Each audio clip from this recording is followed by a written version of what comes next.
2026 के विधानसभा चुनावों का बिगुल बज चुका है।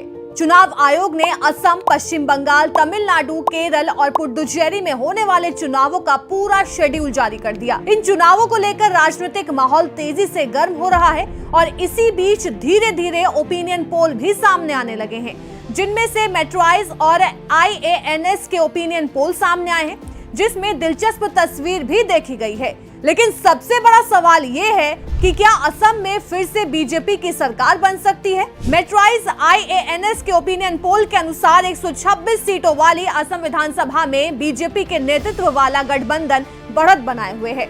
असम में 126 सीटें हैं, जिनमें ओपिनियन पोल के मुताबिक बीजेपी को 96 से 98 सीटें मिल रही हैं। कांग्रेस की बात की जाए तो कांग्रेस को 26 से 28 सीटें मिल रही हैं। अदर्स की बात की जाए तो अदर्स को 2 से 8 सीटें ओपिनियन पोल के हिसाब से मिल रही हैं। और अगर संभावित वोट शेयर की बात की जाए तो बीजेपी का वोट शेयर 43 से 44% है होगा, कांग्रेस का 49 से 40% और अदर्स की बात की जाए तो अदर्स का 18 से 20% है। सर्वे के मुताबिक बीजेपी गठबंधन बहुमत के आंकड़े को आराम से पार कर सकता है।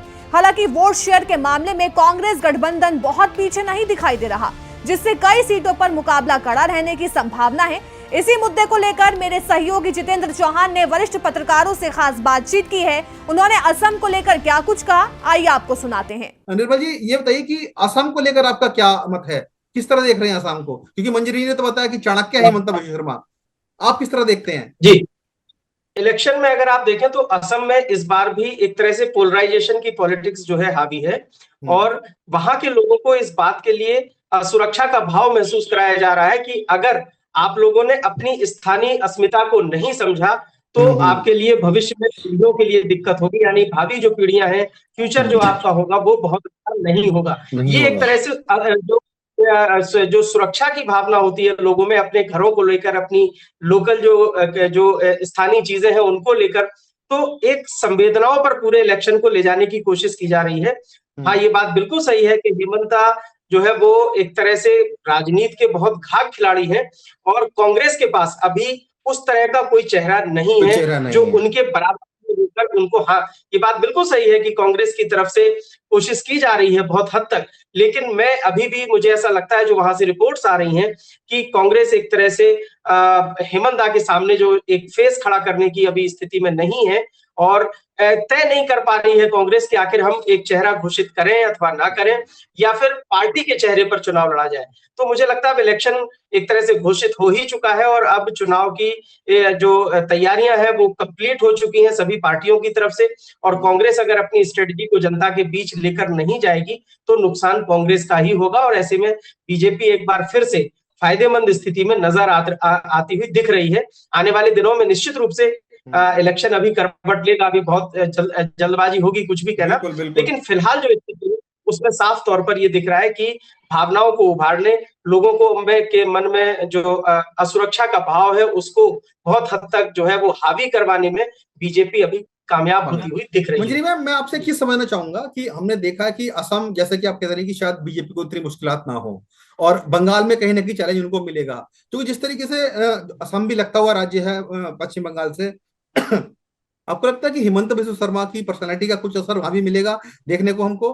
क्योंकि हमने देखा है कि जब 2024 का लोकसभा इलेक्शन हुआ उससे पहले बीजेपी की वहां पे अच्छी खासी सीटें थी, लेकिन 2024 के इलेक्शन में बीजेपी वहां पे थोड़ा लूज कर गई थी। क्या आपको लगता है कि वही पैटर्न अब इस चुनाव में देखने में आ सकता है? क्योंकि जिस तरीके से पहले 19 के चुनाव में, माफ कीजिएगा 21 के चुनाव, 20 के चुनाव में जब ये सीटें लेकर आई थी बीजेपी, 77 सीटें लेकर आई थी, क्या इस बार आपको घटती नजर आ रही है, बढ़ती नजर आ रही है?